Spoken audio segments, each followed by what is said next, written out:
नमस्कार, हमारे IGNOU audio books channel पर आपका स्वागत है। Indira Gandhi Rashtriya Mukt Vishwavidyalaya, school of translation studies and training, SOTST, diploma post graduate diploma programmes, PG diploma in translation, PGDT, revised Hindi, MTT 052 अनुवाद, प्रक्रिया और प्रविधि, खंड अनुवाद, प्रक्रिया प्रविधियाँ और अनुवादक, इकाई अनुवाद की प्रक्रिया। 1.0 उद्देश्य। प्रस्तुत इकाई को पढ़ने के बाद आप अनुवाद प्रक्रिया को समझने की दृष्टियों से अवगत हो सकेंगे। यह बता सकेंगे कि अनुवाद का व्यापार क्षेत्र क्या है, अर्थात अनुवाद कार्य क्या होता है। अनुवाद प्रक्रिया के विभिन्न प्रारूपों की जानकारी हासिल कर सकेंगे और अनुवाद प्रक्रिया में अनुवादक की विभिन्न भूमिकाओं से अवगत हो सकेंगे। एक प्रस्तावना। अनुवाद की प्रक्रिया एवं प्रविधि से संबंधित दूसरे पाठ्यक्रम की यह पहली इकाई है। पहले पाठ्यक्रम में आप अनुवाद की अवधारणा, सिद्धांत और परंपरा के साथ साथ अनुवाद के नए आयामों के बारे में जानकारी हासिल कर चुके हैं। प्रस्तुत इकाई में अनुवाद प्रक्रिया और उसके विविध आयामों पर चर्चा की जाएगी। इकाई में अनुवाद की प्रक्रिया से जुड़े विभिन्न प्रायोगिक पक्षों पर उपयुक्त उदाहरणों के साथ प्रकाश डाला जाएगा। एक भाषा से दूसरी भाषा में अनुवाद के संदर्भ में अनुवाद प्रक्रिया की अत्यंत महत्वपूर्ण भूमिका है। अनुवाद की सफलता इस बात पर भी निर्भर करती है कि अनुवादक ने अनुवाद प्रक्रिया के विभिन्न आयामों का किस व्यावहारिक स्तर पर पालन किया गया है। अनुवाद सिर्फ एक भाषा की सामग्री को दूसरी भाषा में प्रस्तुत कर देना मात्र नहीं है। इसकी सफलता के लिए अनुवादक को अनेक आधारभूत तत्वों को ध्यान में रखना पड़ता है। यही आधारभूत तत्व अनुवाद को संभव बनाते हैं। इन आयामों से होकर अनुवाद करना ही अनुवाद की प्रक्रिया कहलाती है। एक भाषा में कही गई बात को दूसरी भाषा में संप्रेषित करने को हम पुनर्प्रस्तुतीकरण, यथावत प्रस्तुतीकरण, भावगत संप्रेषण, कलात्मक संप्रेषण, शब्दगत संप्रेषण अथवा अर्थ का तात्विक संप्रेषण इत्यादि कितने ही नामों अथवा वर्गों में रखकर देखते और समझते हैं।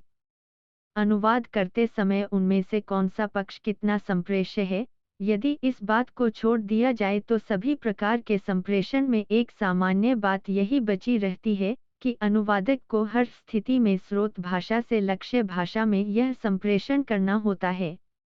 मनुष्य के व्यवहार, चिंतन अथवा बाह्य आकार प्रकार में अनेक समानताएं हैं, परंतु दो भिन्न भाषाओं में यह समानता बहुत कम होती है, या फिर भाषाओं की प्रकृति के अनुसार इसका अनुपात बदलता रहता है।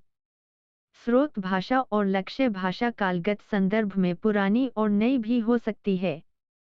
दोनों भाषाएं सर्वथा भिन्न संस्कृति, सभ्यता, इतिहास और परंपराओं को लेकर विकसित हुई हो सकती हैं। दोनों भाषाएं शब्द सामर्थ्य की दृष्टि से अधिक अथवा कम समृद्ध हो सकती हैं। दोनों भाषाओं के व्याकरण भिन्न हो सकते हैं। दोनों की प्रकृति और शिल्पगत विधान भिन्न भिन्न हो सकते हैं। अनुवाद के समक्ष जब स्रोत भाषा बनाम लक्ष्य भाषा का प्रश्न उपस्थित होता है, तो उस प्रश्न में सभी समस्याएं निहित रहती हैं। इन सब का उत्तर यह है कि बिना अर्थ और शिल्प को क्षति पहुँचाए मूल पाठ का लक्ष्य भाषा में सफलतापूर्वक संप्रेषण अंतरण कर दिया जाए। यही अनुवाद की सफलता भी है। किंतु यह कोई इतना सरल कार्य नहीं है, क्योंकि अनुवाद कर्म करने की प्रक्रिया में अनुवादक को अनेक समस्याओं का सामना करना पड़ता है, जिनका समाधान अनुवाद प्रक्रिया के विभिन्न आयामों से होकर गुजरने पर ही संभव हो पाता है। अनुवाद प्रक्रिया की भूमिका अनुवाद व्यापार के संदर्भ में अत्यंत महत्वपूर्ण है। अनुवाद प्रक्रिया के संबंध में विभिन्न विद्वानों ने मत व्यक्त किए हैं। उन मतों के आलोक में अनुवाद की प्रक्रिया के जो चरण स्वीकार किए जाते हैं, वे हैं विश्लेषण, अंतरण और पुनर्गठन।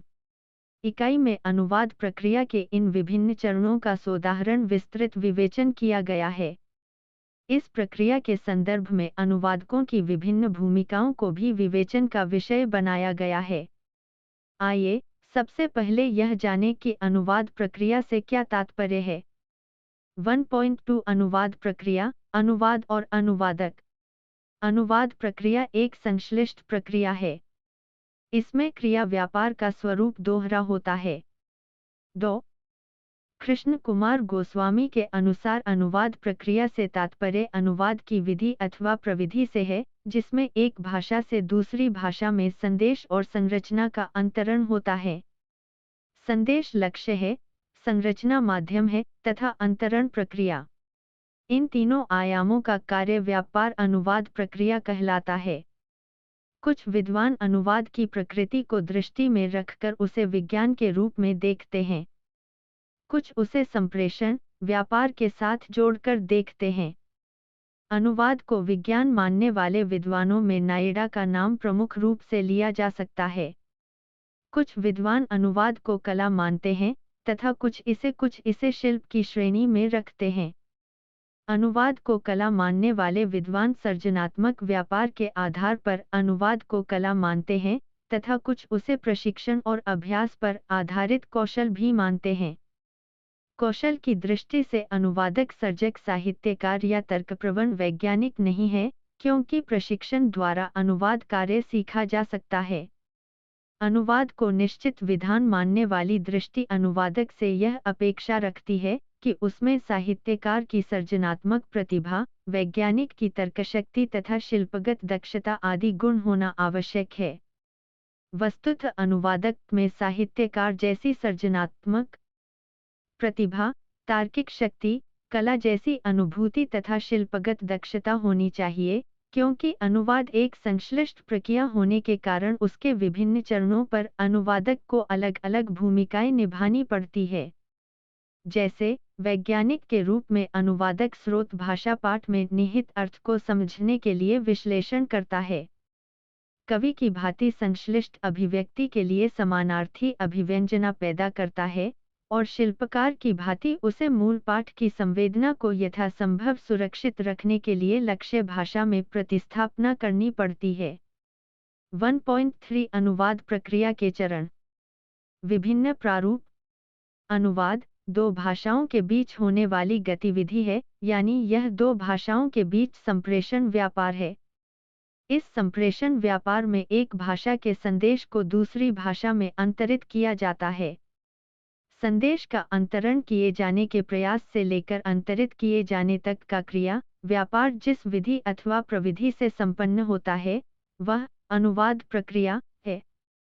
वैसे तो अनुवाद प्रक्रिया के बारे में विभिन्न विद्वानों ने अपने विचार व्यक्त किए हैं, लेकिन इस संबंध में जिन्होंने गंभीरतापूर्वक विचार किया है, उनमें नायडा, न्यूमार्क एवं बाथ्ट के प्रारूप ही महत्वपूर्ण माने जाते हैं। नायडा ने अनुवाद प्रक्रिया के 3 चरण बताए हैं। 1. विश्लेषण, 2. अंतरण और 3. पुनर्गठन। और न्यूमार्क ने 2 चरण, 1. बोधन और 2. अभिव्यक्तिकरण का उल्लेख किया है। और बाथगेट ने अनुवाद प्रक्रिया के 7 चरण बताए हैं। ये हैं: 1. समन्वयन, 2. विश्लेषण, 3. बोधन, 4. पारिभाषिक अभिव्यक्तिकरण, 5. पुनर्गठन, 6. पुनरीक्षण और 7. पर्यालोचन। वहीं भारतीय संदर्भ में देखें तो 2 भारतीय विद्वान डॉ. रवींद्रनाथ श्रीवास्तव और डॉ. कृष्ण कुमार गोस्वामी के नामों का विशेष तौर पर उल्लेख किया जाता है। डॉ. श्रीवास्तव और डॉ. गोस्वामी द्वारा प्रतिपादित अनुवाद प्रक्रिया का प्रारूप प्रतीकांतरण भूमिका सिद्धांत कहलाता है। वैसे अनुवाद प्रक्रिया के विभिन्न चरणों की संख्या को लेकर विद्वानों में मतभेद है, लेकिन इनमें से नायडा द्वारा प्रस्तुत 3 चरण कमोबेश सर्वस्वीकार्य हैं। अनुवाद कर्म के दौरान इन 3 चरणों से तो गुजरना किसी भी अनुवादक के लिए आवश्यक होता है। अनुवाद के इन चरणों का आरेखीय निरूपण इस प्रकार है। विवरण के लिए स्क्रीन को देखें। आइए अब उन तीनों चरणों पर विचार करें जिनसे होकर गुजरना किसी भी अनुवादक के लिए आवश्यक होता है। 1.4 पहला चरण विश्लेषण एवं अर्थ ग्रहण। अनुवादक द्वारा की जाने वाली अनुवाद प्रक्रिया संबंधी यात्रा का यह प्रथम चरण है। यहाँ अनुवादक को पाठक के रूप में स्रोत भाषा के पाठ का अर्थ ग्रहण करने के लिए उसका विश्लेषण करना होता है। यह विश्लेषण भाषा के स्तर पर तथा विषय वस्तु के स्तर पर किया जाता है। स्रोत भाषा का पाठ एक ऐसी पूर्ण भाषिक इकाई है जिसमें कथ्य और अभिव्यक्ति शैली संश्लिष्ट रूप में विद्यमान रहती है। इसलिए अनुवादक को मूल पाठ में निहित संदेश के अर्थग्रहण के लिए पाठ का शैलीप्रक विश्लेषण करना होता है। यह विश्लेषण अभिव्यक्ति के विभिन्न स्तरों पर किया जाता है, जैसे शब्द संस्कार, विभिन्न अर्थ, प्रकार, वाक्य विन्यास, शब्द शक्ति आदि के स्तरों पर। 1.4 एक भाषा के स्तर पर विश्लेषण। इसके अंतर्गत अनुवादक भाषिक अभिव्यक्तियों के विश्लेषण के द्वारा स्रोत भाषा के पाठ के अर्थ को भली भांति ग्रहण करता है। एक सजग पाठक के रूप में अनुवादक मूल लेखक द्वारा अभिव्यक्त कथ्य संदेश में निहित शब्दार्थ एवं भाषिक संरचनाओं के बहुआयामी प्रयोगों का विश्लेषण करता है और उनके द्वारा संप्रेषित की जा रही स्थूल एवं सूक्ष्म अर्थछवियों को यथासंभव पकड़ने का प्रयास करता है। यह प्रक्रिया निम्नलिखित स्तरों पर की जाती है। 1. लक्षणाप्रक एवं व्यंजनाप्रक अभिव्यक्तियों के स्तर पर अनुवादक मूल पाठ का सही अर्थ ग्रहण करने के लिए लक्षणाप्रक एवं व्यंजनपरक अभिव्यक्तियों का विश्लेषण करता है। किसी एक शब्द का अभिधात्मक, लक्षणात्मक एवं व्यंजनात्मक प्रयोग अर्थ की विभिन्नता दिखाता है। इसलिए यह आवश्यक है कि अनुवादक भाषिक अभिव्यक्ति के अनुसार ही अर्थ ग्रहण करे, अन्यथा अर्थ परिवर्तन हो सकता है। वास्तव में भाषाओं की प्रकृतिगत भिन्नता के कारण यह कार्य अत्यधिक कठिन हो जाता है। उदाहरण के लिए, पानी शब्द के विभिन्न भाषिक प्रयोग भिन्न भिन्न अर्थों की प्रतीति कराते हैं। इनमें अर्थ की सूक्ष्मता का अंतर्निहित रहता है। पानी, वह उसका पानी भरता है। उसका पानी उतर गया। उसका अपना पानी है। उसका पानी देख लीजिए, उसमें कोई पानी नहीं है। प्रकृति पक्षियों को भी दाना पानी देती है। वह पानी पानी हो गया। सब कुछ पानी हो गया। उसने पानी की तरह पैसा बहाया, उसको यहाँ का पानी लग गया है। उसका हुक्का पानी बंद हो गया है। उसने घाट घाट का पानी पिया है। वह हवा पानी बदलने शिमला गया है। उसने पानी पीकर अपनी प्यास बुझाई। स्पष्ट है कि अंतिम वाक्य को छोड़कर सभी वाक्यों में व्यंग्यार्थ ध्वनित हो रहा है। यदि अनुवादक इन वाक्यों में निहित व्यंग्यार्थ को नहीं पकड़ पाता तो वह लक्ष्य भाषा में उनके विशिष्ट अर्थ के सौंदर्य को ध्वनित नहीं कर पाएगा। यदि वह इनके अभिधात्मक अर्थ तक ही सीमित रहता है तो मूलार्थ का सौंदर्य नष्ट हो जाएगा। उदाहरण के लिए, प्रथम वाक्य वह उसका पानी भरता है में व्यक्ति का किसी के अधीन होने का भाव, दास्ता अथवा नौकरी चाकरी का भाव निहित है। इसके स्थान पर इसका शब्दानुवाद ही फेचेस वाटर फॉर हिम करने पर अभिव्यक्ति का समस्त सौंदर्य समाप्त हो जाता है। उसका अपना पानी है वाक्य में पानी व्यक्ति के मान सम्मान के अर्थ को ध्वनित करता है। इस अर्थ को ग्रहण न कर पाने की स्थिति में यदि इसका अनुवाद ही है हिज ओन वाटर कर दिया जाए तो सोचिए क्या स्थिति होगी। इसी प्रकार दाना पानी, पानी पानी, पानी होना, पानी की तरह बहाना, पानी लगना, हुक्का बानी, गाढ़ का बानी बीना, हवा बानी जैसे भाषिक अभिव्यक्तियों में क्रमशः खुराक भोजन, शर्मिंदा होना लजाना, नष्ट होना, व्यर्थ में लुटाना, अनुकूल होना रास आना, सामाजिक बहिष्कार करना, विभिन्न स्थानों के भ्रमण का अनुभव होना, जलवायु परिवर्तन करना जैसे अर्थ ध्वनित हो रहे हैं। यदि अनुवादक इन अर्थछवियों के सौंदर्य को पकड़े बिना अभिधात्मक अनुवाद करता है तो यह उसकी असफलता ही कहलाएगी।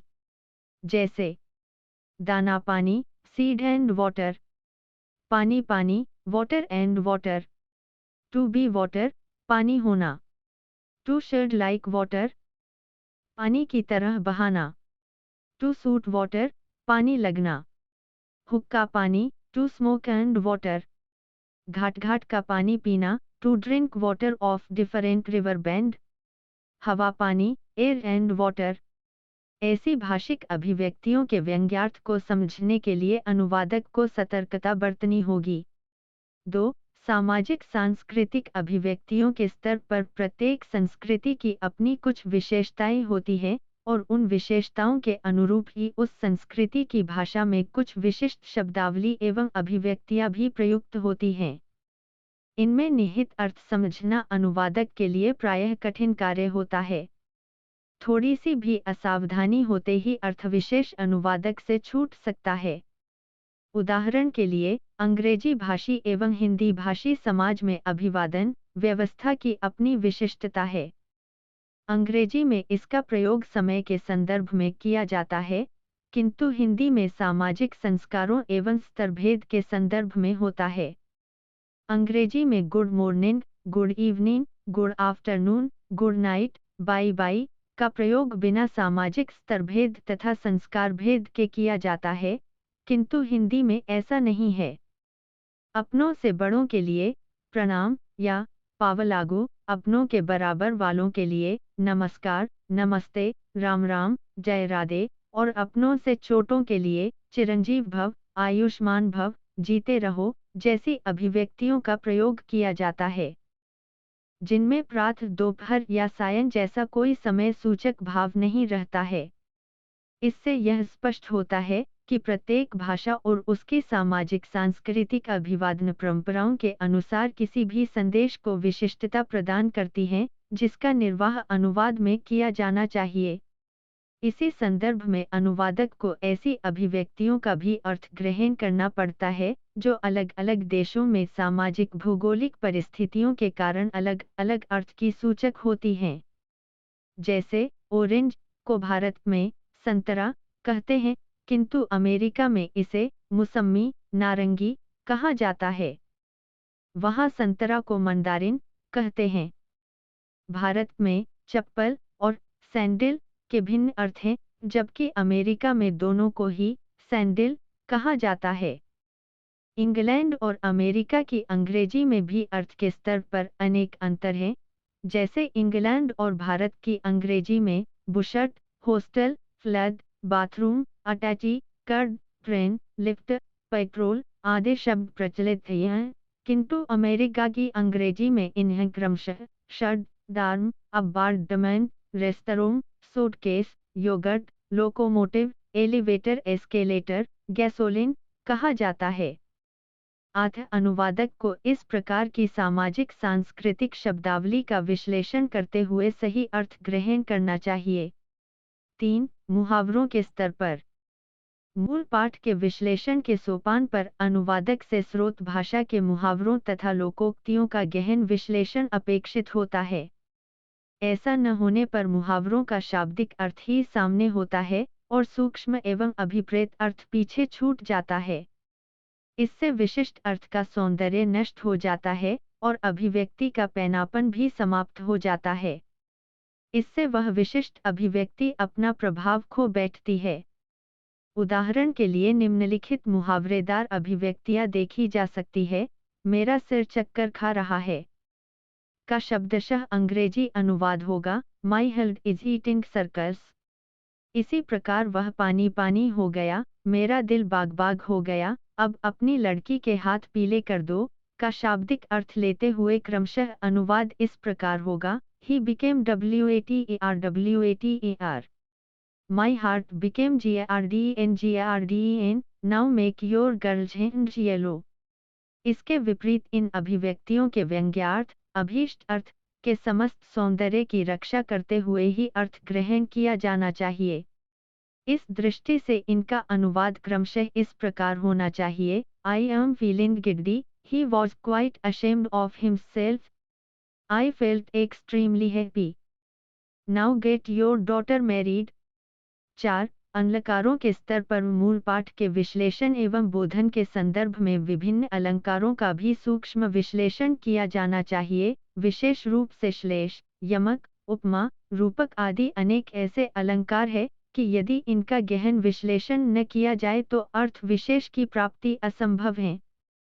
उदाहरण के लिए शेक्सपियर के नाटक हैमलेट की निम्न पंक्ति देखी जा सकती है, जिसे पोलोनियम से बात करते हुए हैमलेट ने कहा है, दैट ब्रूट ऑफ हिजपिल्ड द कैपिटल अकाफ दीज। प्रस्तुत पंक्ति में 3 स्थलों पर श्लेष अलंकार का प्रयोग हुआ है, ब्रूट, कैपिटल और काफ। इनमें से ब्रूट का प्रयोग ब्रूटस नामक योद्धा को संकेतित करता है और साथ ही उसकी बर्बरता का भी। कैपिटल का प्रयोग राज्य के अर्थ के साथ साथ उत्तराधिकारी के अर्थ को भी व्यंजित करता है और काफ शब्द बछड़े जानवर के अर्थ को ध्वनित करने के साथ साथ राजकुमार के अर्थ की ओर भी संकेत करता है। प्रसाद आंसू की पंक्ति, तुम सुमन नोचते सुनते करते जानी अनजानी में सुमन 2 अर्थों में प्रस्तुत हुआ है, फूल और हृदय। श्लेष की भांति ही यमक में भी ऐसी ही समस्या सामने आती है। बिहारी के प्रसिद्ध दोहे कनक कनक ते सो गुनी मादकता अधिकाय में और विद्यापति के दोहे तू मोहन के उर्वशी है, उर्वशी समान में एक ही शब्द का एकाधिकार बार प्रयोग करके उसमें अर्थगत भिन्नता को लक्षित किया गया है। ऐसी स्थिति में भी अनुवादक को ध्यानपूर्वक विश्लेषण करके अर्थ ग्रहण करना होता है। उपमा के अनुवाद के संदर्भ में उपमान उपमेय का भली भांति विश्लेषण करना आवश्यक होता है, जिससे दोनों भाषाओं में वे समान अर्थ के संप्रेषित कर सकें। समानार्थक उपमान उपलब्ध न होने की स्थिति में लक्ष्य भाषा में स्रोत भाषा के उपमान का निकटार्थ उपमान खोजना चाहिए। जब तक अनुवादक मूल पाठ का विश्लेषण करके सही अर्थ ग्रहण नहीं करेगा, तब तक वह न तो समानार्थक उपमानों और न ही निकटार्थ उपमानों की खोज कर पाएगा। उदाहरण के लिए हिरनी सी चाल और झील सी आंखें जैसी उपमाओं वाली अभिव्यक्तियों के लिए अंग्रेजी में समानार्थक उपमान वाली अभिव्यक्तियां उपलब्ध हैं, जैसे गेट लाइक ऑडियर और आइज लाइक अलग, किंतु हिमालय सा ऊंचा और भगीरथ सा साहसी जैसी अभिव्यक्तियों के लिए अंग्रेजी में समानार्थक के स्थान पर निकटार्थ उपमानों वाली अभिव्यक्तियों की खोज अनुवादक को करनी होगी, जैसे हाई लाइक एल्प्स और ब्रेव लाइक हरक्यूलिस। हालांकि अंग्रेजी में मुहावरे के रूप में HERCULIAN एफर्ट का प्रयोग किया जाता है और इसके समतुल्य के रूप में भगीरथ प्रयास लिखा जाता है। तात्पर्य यह कि स्थिति कैसी भी हो, मूल पाठ का विश्लेषण तथा भाषा के परिवेश समानार्थी खोजकर उसके अर्थ को भली भांति समझना अति आवश्यक है। रूपक वाली अभिव्यक्तियों की भी यही स्थिति है। 5. समान शब्दावली के स्तर पर समान शब्दावली में अर्थ की सूक्ष्म भिन्नता होने के कारण कभी-कभी अनुवादक गलत अर्थ निर्धारण कर बैठता है। हिंदी में संस्कृत के अनेक शब्द प्रचलित हैं और इनमें एक ही शब्द के लिए तत्सम और तद्भव शब्द भिन्न अर्थों में प्रयुक्त होते हैं। जैसे चूर्ण तत्सम का अर्थ है कोई भी चूर्ण, किंतु चूर्ण तद्भव का अर्थ है आटा। इसी प्रकार दंड तत्सम और डंडा तद्भव संबंधी तत्सम और समधी तद्भव, पाद तत्सम और पाव तद्भव आदि देखे जा सकते हैं।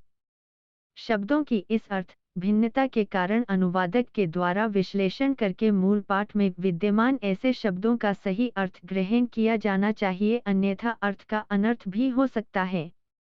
मूल पाठ के पूर्ण अर्थबोध के लिए केवल वाक्य का विश्लेषण ही पर्याप्त नहीं है। विश्लेषण के साथ साथ तर्क और बुद्धि के स्तर पर भी अर्थ संयोजन करना पड़ता है। प्रत्येक वाक्य से जो अर्थ निकलता है वह संदर्भपरक और तर्कपूर्ण भी होता है। भाषा की वाक्य संरचना 2 या अधिक अर्थों को एक ही अभिव्यक्ति द्वारा व्यक्त करती है और कहीं 2-3 अभिव्यक्तियों द्वारा एक ही अर्थ व्यक्त करती है। इसलिए विश्लेषण करते समय भाषा में कुछ न कुछ अनेकार्थी, पर्यायवाची, संदिग्धार्थ संरचनाएं उपलब्ध हो जाती हैं, जिनका विशिष्ट अर्थ संदर्भ प्रसंग से ही स्पष्ट हो सकता है। 6. अनेकार्थी भाषिक संरचनाओं के स्तर पर अंग्रेजी की अनेक संरचनाएं एक से अधिक अर्थ छवियों को संप्रेषित करने की क्षमता रखती हैं, जैसे in fact he is an old hand, हाथ अनुभवी, we need an extra hand in this office, सहायता कार्मिक, application should be written in legible hand. लिखावट। The university is just at hand, नजदीक पास। ही है has no hand in this dispute. हाथ भूमिका। PLE 1 ERSIT। ही है इंजर्ड हिज लेफ्ट हैंड। हाथ बाजू। He is the right hand of the minister. नजदीकी। यद्यपि इन सभी वाक्यों में एक ही शब्द एंड का प्रयोग किया गया है, किंतु सभी में अर्थ भिन्न भिन्न है। यदि इन वाक्यों में एंड को एक ही अर्थ में बिना विश्लेषण एवं अर्थबोधन के प्रयोग किया जाए तो इन वाक्यों का हिंदी अनुवाद इस प्रकार होगा। वास्तव में वह एक बूढ़ा हाथ है। हमें इस कार्यालय में एक अतिरिक्त हाथ चाहिए। आवेदन पत्र एक पठनीय हाथ से लिखा जाना चाहिए। विश्वविद्यालय हाथ पर ही है। इस झगड़े में उसका कोई हाथ नहीं है। उसने अपना बायां हाथ जख्मी कर लिया है। वह मंत्री का दायां हाथ है। स्पष्टतः यह स्थिति हास्यास्पद ही कही जाएगी। इसके विपरीत यदि अनुवादक इन वाक्यों में प्रयुक्त एंड शब्द के विभिन्न अर्थों को ध्यान में रखते हुए अर्थ ग्रहण करे तो इन वाक्यों का अनुवाद इस प्रकार होगा। वास्तव में वह एक अनुभवी व्यक्ति है। हमें इस कार्यालय में एक अतिरिक्त सहायक की आवश्यकता है। आवेदन पत्र साफ सुथरी लिखावट में लिखा जाना चाहिए। विश्वविद्यालय यहाँ से बहुत नजदीक है। इस झगड़े में उसका कोई हाथ योगदान भूमिका नहीं है। उसके बाएं हाथ में चोट लग गई है। वह मंत्री का दायां हाथ नजदीकी है। इस प्रकार हम देख सकते हैं कि अनेकार्थी भाषिक संरचनाओं के स्तर पर पाठ विश्लेषण द्वारा अर्थ ग्रहण बोधन कितना आवश्यक है। 7. पर्यायवाची शब्दों के स्तर पर मूल पाठ के अर्थ ग्रहण करने के लिए अनुवादक को पर्यायवाची शब्दों के स्तर पर भी विश्लेषण करना पड़ता है। उदाहरण के लिए निम्नलिखित पर्यायवाची शब्द लिसन, सी, लुक, लेक्चर देखे जा सकते हैं। आई स्नो, AIRWIND, hear speech, talk, chatter पर्यायवाची होते हुए भी इनमें अर्थभेद है। विश्लेषण न किए जाने की स्थिति में इनका प्रयोग क्रमशः निम्न प्रकार किए जाने की संभावना बनी रहती है। 1. Ice freezes at 100 C। 2. SNOWFALL is expected next week in Shimla। 3. Wind pollution is the main problem। 4. Strong airs are predicted tomorrow। 5. I look a bird on the tree। 6. See at the blackboard। 7. Airtel has offered cheaper CHATTERVALUE। 8. That lady is really a TALKBOX। इन सभी वाक्यों में गलत पर्यायों का प्रयोग हुआ है। गलत सह प्रयोग के परिणामस्वरूप अर्थ की संप्रेषणीयता प्रभावित हो गई है। स्पष्ट है कि इन वाक्यों में क्रमशः आइस, स्नो, एयर, वाइंड, सी, लुक, टॉक, चट्टर शब्दों का प्रयोग करने पर ही सही अर्थ संप्रेषित किया जा सकता है। यहाँ रूढ़िगत अर्थ पर भी ध्यान देने की आवश्यकता बनी रहती है। 8. संदिग्धार्थी संरचनाओं के स्तर पर अनेक ऐसी संरचनाएं होती हैं जिनके अर्थ का निर्धारण संदर्भ प्रसंग का विश्लेषण करने से ही किया जा सकता है। उदाहरण के लिए 1. चांद निकल आया है। 2. उसने मन भर मिठाई खाई। 3. He planted a foot on his foot। उपर्युक्त वाक्यों में क्रमशः चांद, मन भर और planted संदिग्ध अर्थों के सूचक हैं।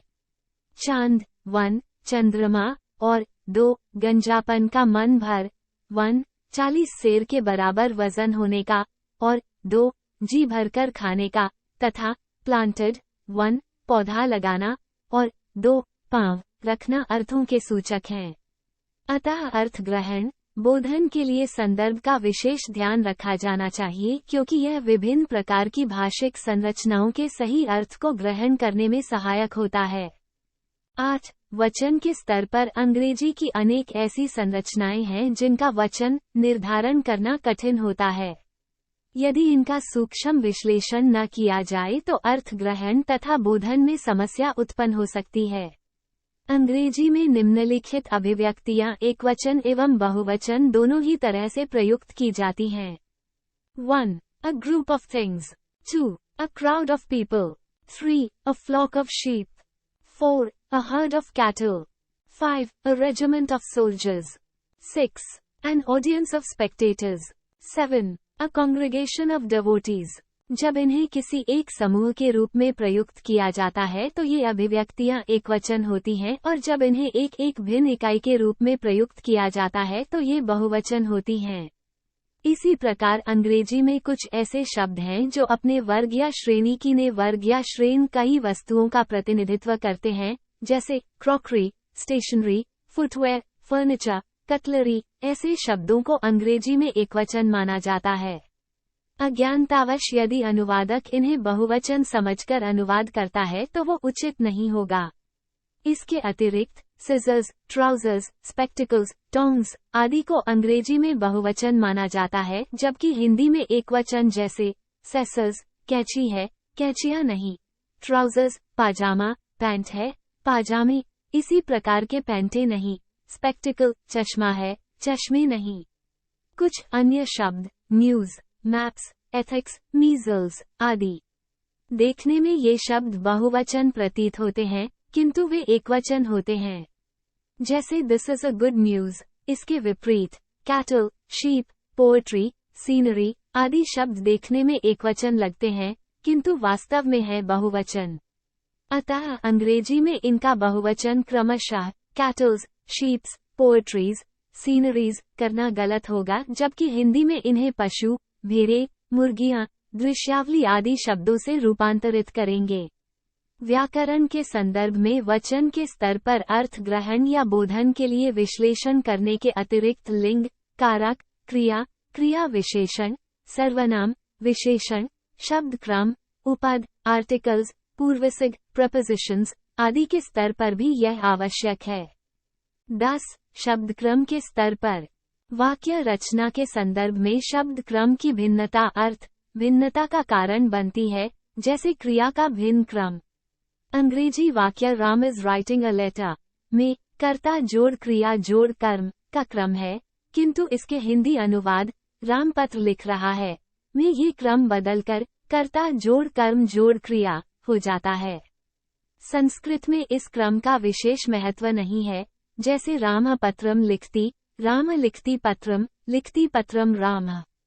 11. पूर्वसर्ग रूपों प्रपोजिशंस के स्तर पर अंग्रेजी संरचनाओं में प्रायः क्रिया के साथ संबंधबोधक शब्दों का प्रयोग किया जाता है, जबकि हिंदी की प्रकृति को ध्यान में रखते हुए उनका लोप किया जाता है, जैसे he had to go to hospital, उसे अस्पताल जाना है। He has just arrived in Mumbai, वो अभी मुंबई पहुंचा है। तम वेटिंग फॉर हिम, मैं उनकी प्रतीक्षा कर रहा हूँ। ही वॉक्स ऑन फुट, वो पैदल चलता है आदि वाक्यों में हिंदी की प्रकृति के अनुसार क्रमशः टू, इन, फॉर, ऑन का लोप करते हुए ही अनुवाद होता है। 12. उपद आर्टिकल्स के स्तर पर अंग्रेजी संरचनाओं में उपद आर्टिकल्स ए, एंड, द का प्रयोग काफी किया जाता है। इनके प्रयोग से अर्थ विशेष को संप्रेषित किया जाता है। उदाहरण के लिए few, a few, the few, little, a little, the little, man, a man, the man, poor, the poor, English, the English, lunch, the lunch, school, the school जैसी अभिव्यक्तियों में निहित सूक्ष्म अर्थ को ग्रहण करने के लिए अनुवादक को इनका विश्लेषण करना ही होगा। उपर्युक्त स्तरों पर मूल पाठ के अर्थ ग्रहण या बोधन के उद्देश्य से किए जाने वाले विश्लेषण के अतिरिक्त पदबंध, पदक्रम, सहप्रयोग, कर्तृवाच्य एवं कर्मवाक्य आदि के स्तर पर भी यह अपेक्षित होता है। नीचे इनकी सोदाहरण चर्चा की जा रही है। 13. पदबंध के स्तर पर भी विश्लेषण आवश्यक होता है। इसके अभाव में लक्ष्य भाषा की प्रकृति के अनुकूल भाषाई अभिव्यक्तियों का प्रयोग नहीं हो पाएगा और वांछित अर्थ भी संप्रेषित नहीं हो पाएगा। अतः अनुवादक को चाहिए कि अपेक्षित विश्लेषण करते हुए तथा सही अर्थ को समझते हुए लक्ष्य भाषा की प्रकृति के अनुरूप ही भाषाई अभिव्यक्तियों का प्रयोग करे। उदाहरण के लिए माइंड योर लैंग्वेज, और behave yourself वाक्यों पर विचार किया जा सकता है। विश्लेषण द्वारा अपेक्षित अर्थ ग्रहण न किए जाने पर हिंदी में इन अभिव्यक्तियों का संप्रेषण क्रमशः इस प्रकार हो सकता है। क, अपनी भाषा का मस्तिष्क बनाओ, तैयार करो। ख, स्वयं से व्यवहार करो। किंतु अंग्रेजी भाषा की अभिव्यक्तियों के पर्याप्त ज्ञान और विश्लेषण की सहायता से इन अभिव्यक्तियों को सार्थक रूप से क्रमशः इस प्रकार संप्रेषित किया जा सकता है। क, जुबान संभालकर बात करो और ख, तमीज से पेश आओ। 14. पदक्रम के स्तर पर भी अर्थ ग्रहण के प्रति सावधानी आवश्यक है। अनुवाद पदक्रमता के विश्लेषण से अर्थ निर्धारण में अधिक सफल हो सकता है। विश्लेषण के लिए यह वाक्य देखा जा सकता है, कमलेश चलती हुई बस में चढ़ी। इस वाक्य में यह अर्थ स्पष्ट नहीं है कि कौन चल रहा है, कमलेश अथवा बस। अनुवादक को इस प्रकार का अर्थ ग्रहण करने के लिए वाक्य के संदर्भ को ध्यान में रखते हुए उसका विश्लेषण करना चाहिए, अन्यथा उसके दो अलग अलग अर्थ संभव होंगे। कमलेश गॉट इनटू रनिंग बस अथवा while running Kamlesh got into the bus, परंतु सामान्यतः यहाँ मूविंग बस ही अभिप्राय होगा। अतः व्यावहारिकता से भी अर्थ को पदक्रम पर प्रतिलक्षित कर देखा जा सकता है। 15. सहप्रयोग के स्तर पर विश्लेषण के लिए यह वाक्य देखिए, क्या आप सिगरेट पिएंगे? प्रस्तुत वाक्य में हिंदी की प्रकृति के अनुसार तो सिगरेट के लिए पीना क्रिया उचित है, किंतु अंग्रेजी की प्रकृति के अनुसार सिगरेट के लिए पीना ड्रिंक क्रिया का प्रयोग नहीं किया जाता। यदि अनुवादक बिना विश्लेषण किए इसका अनुवाद विल यू ड्रिंक सिगरेट करता है तो यह अनुचित ही है। विश्लेषण के परिणामस्वरूप ही अनुवादक को ये ज्ञात हो सकता है कि अंग्रेजी भाषा में किस संज्ञा के साथ कौन सी क्रिया का प्रयोग किया जाता है। कभी कभी स्थिति यह भी होती है कि हिंदी में प्रयुक्त संज्ञा और क्रिया दोनों का लोप करते हुए किसी विशिष्ट संरचना द्वारा अर्थ को संप्रेषित किया जाता है, जैसे कि उपर्युक्त वाक्य में देखा जा सकता है। अतः सही अनुवाद इस प्रकार होगा विल यू स्मोक, यहाँ अपने में ही क्रियापद बन जाता है। 16. कर्तृवाच्य और कर्मवाच्य के स्तर पर इस स्तर पर भी विश्लेषण करना आवश्यक है, क्योंकि इन दोनों प्रकार की संरचनाओं में अर्थ भेद की संभावना बनी रहती है। जैसे क, मोहन ने गाना नहीं गाया। ख, मोहन से गाना नहीं गाया गया। स्पष्ट है कि जहां प्रथम वाक्य में मोहन के कर्तृत्व पक्ष पर अधिक जोर दिया गया है, वहां दूसरे वाक्य में कर्म रूप में प्रयुक्त गाना पर निश्चय ही अर्थ का ये सूक्ष्म अंतर विश्लेषण करने पर ही सामने आ पाता है। 1.4.2 विषयवस्तु के स्तर पर विश्लेषण। भाषिक अभिव्यक्तियों के स्तर पर विश्लेषण जितना आवश्यक है, उतना ही आवश्यक विषयवस्तु के स्तर भी है। मूल पाठ के विषय कथ्य के विश्लेषण के लिए अनुवादक का उसका विशेषज्ञ होना आवश्यक है।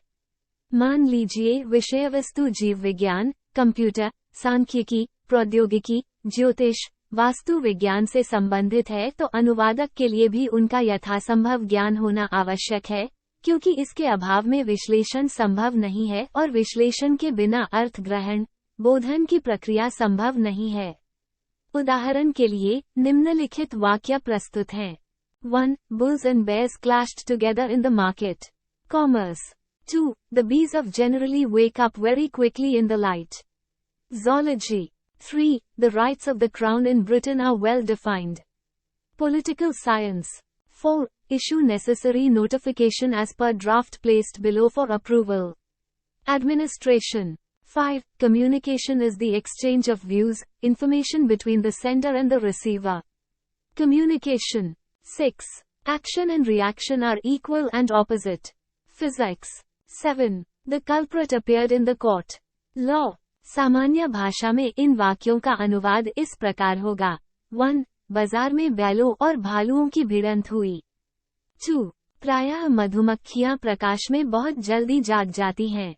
3. ब्रिटेन में मुकुट के अधिकारों को भली भांति परिभाषित किया गया है। 4. अनुमति के लिए निम्न प्रारूप के अनुसार आवश्यक सूचना, जानकारी निकाल दें। 5. संलाप, संदेश प्रेषक और प्राप्तकर्ता के मध्य विचारों, सूचना का आदान प्रदान है। 6. क्रिया और प्रतिक्रिया समान एवं विपरीत होती है। 7. अभियुक्त कोर्ट में प्रस्तुत, उपस्थित हुआ। सामान्य भाषा में इन वाक्यों में प्रयुक्त विशिष्ट शब्दावली का अर्थ विषय या क्षेत्र विशेष में प्रयुक्त किए जाने की स्थिति में बिल्कुल बदल जाएगा, जैसे 1. व्यापार, बाजार में तेजड़िए और मंदिरिए आपस में भिड़े। 2. प्रायः मधुमक्खियां प्रकाश में बहुत जल्दी सक्रिय हो जाती हैं। 3. ब्रिटेन में सम्राट, साम्राज्य के मुकुट में निहित अधिकारों को भली भांति परिभाषित किया गया है। 4. अनुमोदन के लिए नीचे लिखे मसौदे के अनुसार अधिसूचना जारी कर दें। 5. संप्रेषण, संचार प्रेषक और प्राप्तकर्ता के बीच विचारों, सूचना का आदान प्रदान है। 6. क्रिया और अभिक्रिया समान एवं विपरीत होती है। 7. अभियुक्त कोर्ट में प्रकट हुआ। उपर्युक्त वाक्यों में प्रयुक्त विषय, क्षेत्र विशेष के संदर्भ में शब्दावली का अर्थ भी विशिष्ट होता है और इसलिए उसे सामान्य भाषा के अर्थ में नहीं लिया जाना चाहिए। अतः विषय वस्तु का सही ध्यान होना अनुवादक के लिए अति आवश्यक है, वरना वह तेजड़ियों और मंदिरियों के लिए बैल और भालू सक्रिय होने के स्थान पर जाग जाना, सम्राट, साम्राज्य के मुकुट में निहित अधिकारों के स्थान पर केवल सिर पर बांधे जाने वाला मुकुट, अनुमोदन और अधिसूचना के लिए अनुमति और जानकारी, संप्रेषण और संचार के लिए संलाप और संदेश, अभिक्रिया के स्थान पर प्रतिक्रिया तथा प्रकट होना के स्थान पर उपस्थित, प्रस्तुत होना जैसी अर्थ छवियों को संप्रेषित करने की गलती से नहीं बच सकेगा। 1.5 दूसरा चरण, अंतरण। अनुवाद प्रक्रिया के दूसरे सोपान, चरण पर अनुवादक को अर्थांतरण, संक्रमण अंतरण की प्रक्रिया से गुजरना होता है। चूंकि अनुवादक को अनुवाद कार्य में दो भाषाओं में परस्पर तालमेल बैठाना होता है, इसलिए उसे द्विभाषिक की भूमिका निभानी पड़ती है। उसे स्रोत भाषा के मूल पाठ के संदेश को लक्ष्य भाषा में बांधना पड़ता है। इस प्रक्रिया में दोनों भाषाओं की व्याकरणिक संरचना की तुलना करते हुए अर्थ ग्रहण तथा अर्थांतरण किया जाता है। इसके लिए अनुवादक कभी मूल भाषा के शब्दों को अपनाता है, तो कभी उसके पर्याय खोजता है, तो कभी उसका अन्वय प्रस्तुत करता है। नायडा अर्थांतरण के इस सोपान को संक्रमण की संज्ञा देते हैं। बाथगेट इसे पारिभाषिक अभिव्यक्ति कहकर पुकारते हैं। अर्थांतरण संक्रमण के इस सोपान पर अनेक समस्याएं निहित रहती हैं। इसका कारण ये होता है कि स्रोत भाषा जो अर्थ संप्रेषित कर रही है, वही अर्थ लक्ष्य भाषा में प्रायः संप्रेषित नहीं हो पाता है। इस स्रोत भाषा के संदेश को लक्ष्य भाषा में ले जाया जाता है तो अनुवाद की दृष्टि से वह समरूप न होकर समतुल्य होता है। इस प्रक्रिया में प्रायः अनुदित पाठ में मूल के संदेश एवं अर्थ का कुछ स्थितियों में मूल से अलग होकर भी इसके अभिव्यक्त होने की संभावना बनी रहती है। ऐसी स्थिति में अनुवादक को मूल के संदेश अथवा अर्थ को यथासंभव लक्ष्य भाषा के अनुरूप बनाए रखकर अंतरित करना होता है। मूल कृति की भाषिक इकाइयों को लक्ष्य भाषा के अनुरूप अवतरित किया जाता है। स्रोत भाषा और लक्ष्य भाषा के बीच तालमेल जितना अच्छा होगा, अनुवाद की सफलता का स्तर भी उतना ही अच्छा होगा। मूल पाठ के विश्लेषण से प्राप्त भाषिक तथा संप्रेषणात्मक अभिव्यक्तियों, तथ्यों का उपयुक्त अनुवाद पर्यायों का निर्धारण करने में अनुवादक जिस तरह से प्रयोग करता है, उसी से उसकी सफलता को आंका जाता है। इस सोपान के अंतर्गत दो बातें महत्वपूर्ण होती हैं: क, अनुवादक का अपना व्यक्तित्व और ख, स्रोत भाषा एवं लक्ष्य भाषा के बीच सफल तालमेल। अनुवादक के व्यक्तित्व से अभिप्राय एक ओर विषय संबंधी ज्ञान और भाषा संबंधी ज्ञान तथा दूसरी ओर प्रतिभा एवं कल्पना संबंधी तत्व है। इसके अतिरिक्त स्रोत भाषा एवं लक्ष्य भाषा के बीच तालमेल कायम किया जाना भी अनुवाद प्रक्रिया का महत्वपूर्ण आयाम है, क्योंकि दोनों भाषाओं में अर्थ और व्याकरण के स्तर पर तालमेल का न होना या कम होना अनुवाद को असफलता की ओर ले जाता है। इसमें कभी संपूर्ण अर्थ का अवतरण करना पड़ता है और कभी केवल भाषिक इकाइयों का। इसलिए अर्थांतरण के इस सोपान पर अनुदित पाठ के अनुसार अनुवाद पर्यायों का चयन किया जाता है और दोनों भाषाओं के मध्य अलग अलग स्तरों पर अलग अलग अवयवों में तालमेल बैठाया जाता है। अनुवादक की सफलता इसी बात में है कि वो कहाँ तक स्रोत भाषा के विश्लेषण के सोपान से होते हुए उसके संप्रेषण संबंधी तथ्यों और कथ्यों के लिए लक्ष्य भाषा के अनुवाद पर्यायों का सटीक प्रयोग कर पाता है। इस प्रकार अर्थांतरण संक्रमण के सोपान पर मूल पाठ और अनुदित पाठ में अधिक से अधिक संतुलन बनाए रखने की आवश्यकता होती है। जब कभी भी यह स्थिति अर्थांतरण में संदेश के प्रतिकूल रूप से प्रभावित होती है तो यह असंतुलित हो जाती है। इसीलिए अनुवादक का यही प्रयास रहता है कि अर्थ और व्याकरण की दृष्टि से स्रोत भाषा और लक्ष्य भाषा के बीच तालमेल स्थापित किया जाए, क्योंकि यही आदर्श स्थिति कहलाती है। अर्थांतरण के इस सोपान पर अनुवादक को सदैव स्रोत भाषा और लक्ष्य भाषा की प्रकृति में टकराहट की स्थितियों का अनुभव करना पड़ता है। इसके बिना सफल अर्थांतरण संभव नहीं हो पाता। उदाहरण के लिए, अंग्रेजी के वाक्यों "You are welcome" और "Your speech was good" का हिंदी अनुवाद करते समय क्रमशः "you" के लिए "तू", "तुम", "आप" और "your" के लिए "तेरा", "तुम्हारा" और "आपका" जैसे पर्यायों का चुनाव करना कठिन हो जाता है। रिश्ते नातों की शब्दावली का एक भाषा से दूसरी भाषा में समरूप पर्याय खोज पाना आसान नहीं होता, जैसे अंग्रेजी के "Uncle has come" के हिंदी अनुवाद में "Uncle" के लिए चाचा, मामा, ताऊ, फूफा, मौसा जैसे पर्याय लक्ष्य भाषा में अस्पष्टता की स्थिति उत्पन्न कर देते हैं। इसी प्रकार हिंदी के शब्दों जेठ, जेठानी, देवर, देवरानी के लिए अंग्रेजी में उपयुक्त पर्याय उपलब्ध नहीं है। इसलिए इस प्रकार के शब्दों को उनके संकेतार्थ द्वारा ही व्यक्त किया जाता है। जैसे जेठ के लिए "The elder brother of husband", जेठानी के लिए "The wife of the elder brother of husband". लोकाचार से संबंधित पर्यायों के लिए भी दूसरी भाषा में समरूप पर्याय नहीं मिलते, क्योंकि ये संस्कृति विशेष एवं सामाजिक मान्यताओं के सूचक होते हैं। जैसे गंगा स्नान, जनेऊ धारण करना, क्रिया कर्म करना जैसी अभिव्यक्तियों को अंग्रेजी में क्रमशः "to have a dip in the holy Ganga", "to wear a holy thread", "to perform last rites" जैसी अभिव्यक्तियों के द्वारा संप्रेषित किया जा सकता है, किंतु इनमें मूल जैसा सौंदर्य नहीं है। अस्तित्ववादी नाटकों में "absurd" का काफी प्रयोग किया गया है। हिंदी में इसके लिए अनेक पर्याय विसंगतिपूर्ण, ऊर्जुलूल, बेकार, निरर्थक, वाहियात, बकवास आदि उपलब्ध हैं, जिनमें से उपयुक्त पर्याय का चुनाव करना कठिन कार्य होता है। अर्थांतरण की समस्या का संबंध अर्थ के पुनर्विन्यास की प्रक्रिया से जुड़ा होता है। यह निम्नलिखित स्तरों पर संभव होता है। का पूर्ण पुनर्विन्यास। अर्थांतरण के इस स्तर पर भाषिक इकाइयों का अंतरण नहीं होता, बल्कि संपूर्ण अर्थ का अंतरण किया जाता है। उदाहरण के लिए निम्नलिखित वाक्य देखिए। 1. Barking dogs seldom bite. 2. A bird in hand is worth two in the bush. 3. Every potter praises his own pots. 4. His bread is buttered on both sides. इनका हिंदी अनुवाद इस प्रकार होगा। 1. जो गरजते हैं वे बरसते नहीं। 2. 9 नग न तेरा उधार। 3. अपनी दही को कोई भी खट्टा नहीं कहता। 4. उसकी पांचों उंगलियां घी में हैं। ख. विश्लेषणात्मक पुनर्विन्यास। UNIVE। इस स्तर पर स्रोत भाषा की एक शाब्दिक इकाई को लक्ष्य भाषा में कई इकाइयों द्वारा अभिव्यक्त किया जाता है। उदाहरण के लिए अंग्रेजी के "इनकॉरिजिबल", "एलिजिबल", "अथीस्ट" के लिए हिंदी में क्रमशः "जिसे सुधारा न जा सके", "जिसे पढ़ा न जा सके", "जो भगवान में विश्वास न करता हो", और हिंदी के जेठ, देवरानी के लिए क्रमशः "The elder brother of husband", "The wife of younger brother of husband" अनुवाद होगा।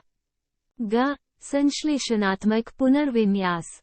इस प्रकार के अंतरण में स्रोत भाषा की कई शाब्दिक इकाइयों को लक्ष्य भाषा में एक संश्लिष्ट इकाई के रूप में अभिव्यक्त किया जाता है, जैसे हिंदी के पति और पत्नी के लिए अंग्रेजी में स्पाउस और अंग्रेजी के फादर इन लॉ के लिए हिंदी में ससुर का प्रयोग करना होगा। घ. संरचनात्मक पुनर्विन्यास। इस स्थिति में व्याकरणिक प्रकार्य को व्यंजित करने वाले प्रकार्यात्मक शब्द को लक्ष्य भाषा की अन्य व्याकरणिक संरचना द्वारा अभिव्यक्त किया जाता है। उदाहरण के लिए उपद, आर्टिकल से युक्त निम्नलिखित वाक्य देखे जा सकते हैं। 1. I saw a boy in the garden. 2. I saw the boy, who is my friend, in the garden. 3. He is a poor man. 4. We should not laugh at the poor. S. इन वाक्यों के प्रकार को साधते हुए हिंदी में अंग्रेजी के उपद, article, के संदर्भ में अनुवाद क्रमशः इस प्रकार होगा। 1. मैंने बाग में एक लड़का देखा। 2. मैंने बाग में वही लड़का देखा जो मेरा मित्र है। 3. वो एक गरीब आदमी है। 4. हमें गरीबों पर हंसना नहीं चाहिए। 1.6 तीसरा चरण, पुनर्गठन।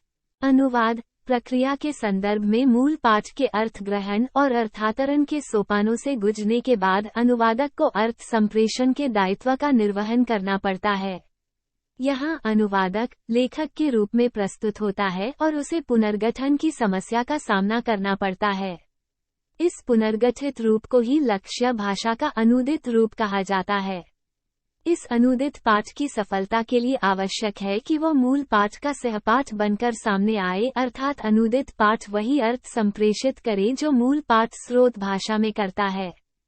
रचयिता के रूप में अनुवादक को एक और लक्ष्य भाषा के पाठक का ध्यान रखना पड़ता है, अर्थात अनूदित पाठ को अपने देश और काल के अनुरूप बोधगम्य और संप्रेष्य बनाना पड़ता है, तो दूसरी ओर मूल पाठ के संदेश और फिर उसकी अभिव्यक्ति से संबंधित शैलीगत गठन के दबाव के साथ उसको अनूदित पाठ का निर्माण करना पड़ता है।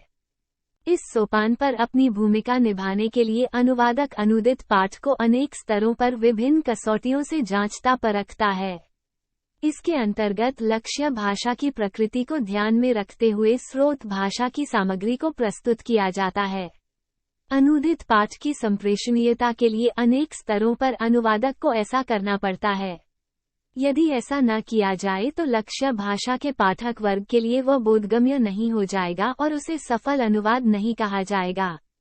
इसके लिए अनुवादक को लक्ष्य भाषा और स्रोत भाषा के प्रयुक्ति संदर्भों में समानता और विषमता का अध्ययन करना आवश्यक होता है। उसके बाद ही लक्ष्य भाषा की प्रकृति के अनुरूप पाठ का पुनर्गठन करना संभव हो पाता है।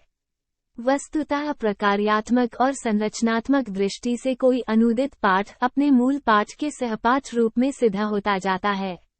अनुवादक प्रायः रचयिता के रूप में इसी दबाव में अनुवाद कार्य करता है। अनुवाद प्रक्रिया में केवल संकेतार्थ की समतुल्यता ही नहीं होती, बल्कि उन सभी अभिव्यक्ति प्रकारों की समतुल्यता होती है जिनका संबंध पाठपरक उपादानों के साथ रहता है। अनुवाद प्रक्रिया के इस अंतिम सोपान पर अनुवादक को जिन दो स्तरों पर पुनर्गठन करना पड़ता है वे हैं भाषा प्रयोग और विधा के स्तर पर पुनर्गठन। 1.6.1 भाषा प्रयोग के स्तर पर पुनर्गठन। भाषा प्रयोग के स्तर पर 1. प्रयुक्ति क्षेत्र, 2. प्रयुक्ति प्रकार तथा 3. प्रयुक्ति शैली के संदर्भ में पुनर्गठन किया जाता है। आइए इन पर एक एक करके चर्चा करें। प्रयुक्ति क्षेत्र का संबंध विषय वस्तु की प्रकृति से होता है, जैसे पत्रकारिता, साहित्य, विज्ञान, विधि, प्रशासन आदि के विषयों से संबंधित भाषा की प्रयुक्तियाँ। इसमें प्रमुख समस्या दोनों भाषाओं में समान अभिव्यक्तियाँ उपलब्ध नहीं होने की है। इसलिए अनुवादक को दोनों में समायोजन करते हुए स्रोत भाषा की अभिव्यक्ति का लक्ष्य भाषा में पुनर्गठन करना पड़ता है। उदाहरण के लिए पत्रकारिता के संदर्भ में निम्नलिखित वाक्य देखे जा सकते हैं। A cotton is cool this hot summer. B. Roshan, Roshan is burning bright.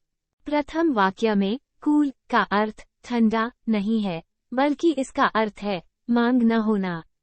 दूसरे वाक्य में रोशन न तो किसी सामान्य व्यक्ति का नाम है और न ही इसका अर्थ दीपक के जलने से है। रोशन वास्तव में सुप्रसिद्ध फिल्मी सितारा ऋतिक रोशन है, जिसकी चर्चा हर किसी की जुबां पर है। अतः पुनर्गठन करते हुए इन दोनों वाक्यों का अनुवाद इस प्रकार होगा। क. इस वर्ष गर्मी के मौसम में कपास की मांग नहीं है। ख. सबकी जुबां पर एक ही नाम ऋतिक रोशन, ऋतिक रोशन।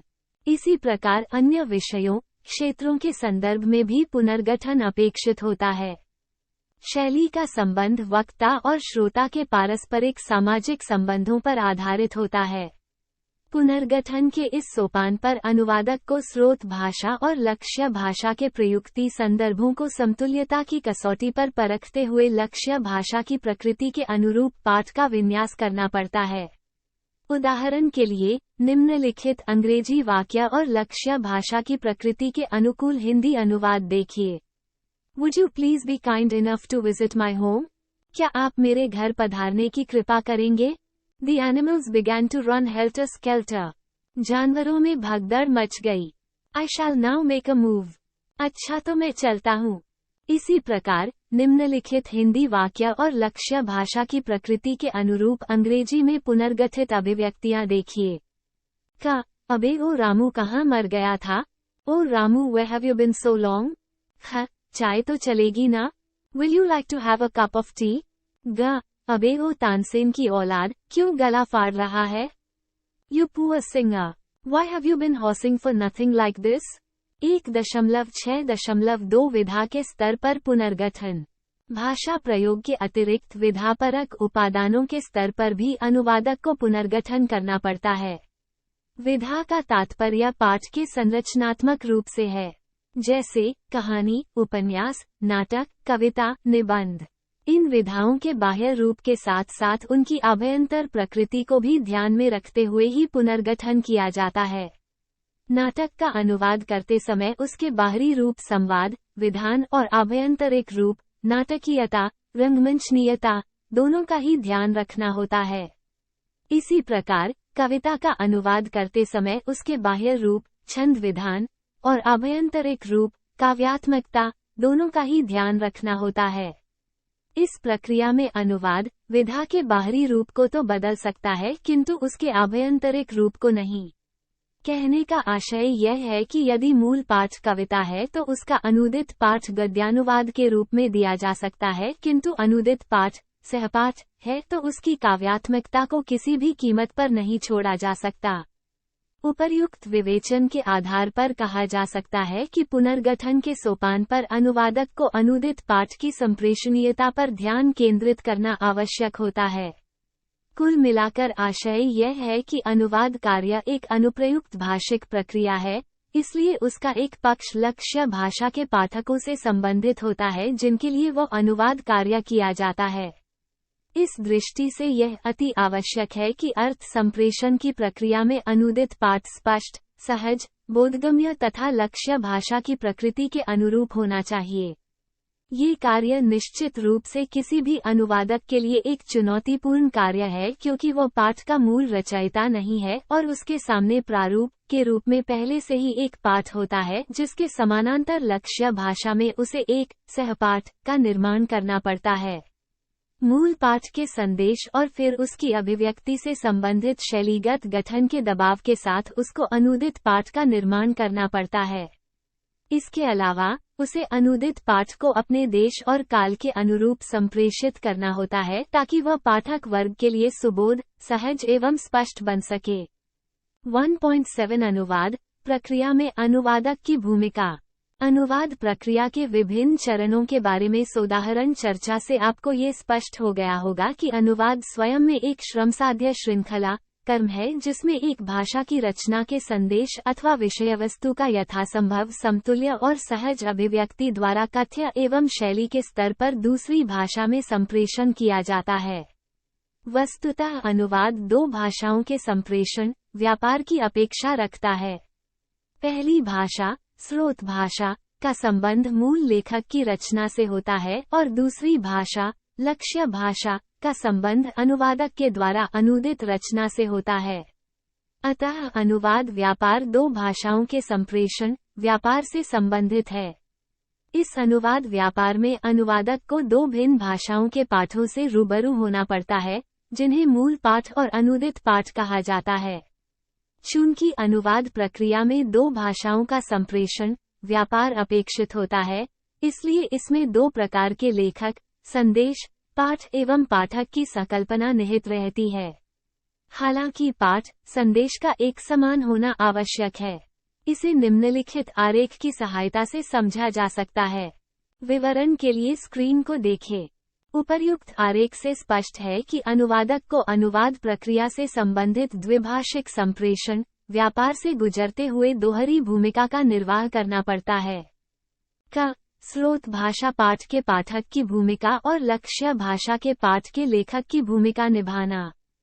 ख. पाठक के रूप में मूल लेखक और लेखक के रूप में अनुदित पाठ के पाठक से तादात्म्य स्थापित करना। ग. पाठक, अनुवादक के रूप में स्रोत भाषा के पाठ के भाषिक विधान और उसके संस्कार तथा लेखक के रूप में लक्ष्य भाषा के पाठ की सृजनात्मक कौशल का पर्याप्त ज्ञान रखना आवश्यक होता है। इन तथ्यों के आलोक में हमें यह विदित होता है कि अनुवादक स्रोत भाषा और लक्ष्य भाषा के मध्य एकाधिक भूमिकाओं को निभाता है, जिसमें भाषाओं की संरचना, व्याकरण, परिवेशीय तत्वों आदि को समझना तथा उनमें अर्थांतरण को सहज रूप से व्यवस्थित करना सम्मिलित रहता है। आइए, अनुवाद प्रक्रिया के प्रत्येक चरण के अनुसार अनुवादक की इन विभिन्न भूमिकाओं से परिचित हों। 1.7.1 विश्लेषण चरण पाठक की भूमिका। मूल पाठ अर्थात मूल कृति का लेखक कोई दूसरा, अनुवादक से इत्र, होता है और मूल पाठ के लेखन के समय उसका पाठक वर्ग भी कोई दूसरा ही होता है। अनुवादक मूल रचना के लेखक से परिचित हो भी सकता है और नहीं भी। एक पाठक के रूप में सबसे पहले अनुवादक का साक्षात्कार मूल रचना से ही होता है। इसका सर्वप्रथम दायित्व पाठक के रूप में मूल रचना में निहित संदेश, विषय वस्तु को समझना, उसका सही अर्थ ग्रहण करना होता है। अनुवादक को मूल लेखक के मंतव्य और मूल कृति के संपूर्ण कलेवर को जानने समझने के लिए काफी गहरे उतरना पड़ता है। मूल लेखक और कृति के प्रति अपनी निष्ठा को सहेजना और संवारना पड़ता है। एक पाठक के रूप में वह पहले मूल पाठ के लेखक की रचना को आत्मसात करता है, उसकी सामाजिक, सांस्कृतिक या किसी अन्य पृष्ठभूमि से स्वयं को जोड़ता है और स्वयं पाठक बनकर संप्रेष्य पाठ की उपयुक्तता को जांचता परखता है। 1.72 अंतरण चरण, द्विभाषिक की भूमिका। मूल रचना के पाठक की भूमिका निभाने और उसके संदेश का सही अर्थ ग्रहण करने के बाद अनुवादक लेखक द्विभाषिक की भूमिका निभाता है और संदेश का लक्ष्य भाषा में भाषांतरण करता है। मूल रचना के संदेश को भली भांति समझने के बाद उसे लक्ष्य भाषा में बांधता है। किंतु ये कार्य इतना आसान नहीं है, क्योंकि प्रत्येक भाषा एक विशेष प्रकार के परिवेश में पनपती है और उसकी अपनी अनेक निजी विशेषताएं होती है। आवश्यक नहीं है कि सभी विशेषताएं स्रोत भाषा की अभिव्यक्ति के पूर्णतया समान ही हों और लक्ष्य भाषा में अभिव्यक्ति उपलब्ध हो ही जाए। भाषांतरण के क्षणों में मूल संदेश से जो अर्थ निकलता है वह लक्ष्य भाषा की अभिव्यक्ति से निकलने वाले अर्थ की तुलना में या तो विस्तृत होता है या संकुचित होता है या फिर उससे थोड़ा भिन्न भी हो सकता है। इस पूरी प्रक्रिया में अनुवादक को द्विभाषिक की भूमिका निभानी पड़ती है। 1.7.3 पुनर्गठन चरण, रचयिता का पक्ष।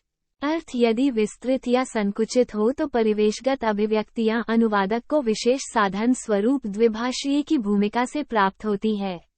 अनुवाद प्रक्रिया के अंतर्गत मूल पाठ के अर्थ ग्रहण और अर्थांतरण के पश्चात अनुवादक को लक्ष्य पाठ के पुनर्गठन के स्तर पर रचयिता, लेखक की भूमिका निभानी पड़ती है।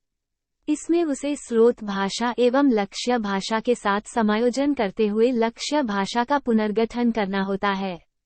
लक्ष्य भाषा का ये पुनर्गठित रूप कहलाता है। ये पुनर्गठित रूप तभी सफल माना जाता है जब यह मूल पाठ का सहपाठ बनकर आए। इस स्थिति में अनुवादक स्वयं को पाठक की भूमिका में प्रस्तुत करता है और फिर अनुदित पाठ का विश्लेषण करते हुए उसका समायोजन एवं पुनर्गठन करता है। उसे अनुदित पाठ को अनेक स्तरों पर विभिन्न कसौटियों से जांचना परखना पड़ता है। लक्ष्य भाषा की प्रकृति को ध्यान में रखते हुए स्रोत भाषा की सामग्री को प्रस्तुत किया जाता है। इस प्रक्रिया में अनुदित पाठ को पाठक के लिए सहज, स्पष्ट एवं बोधगम्य बनाया जाता है।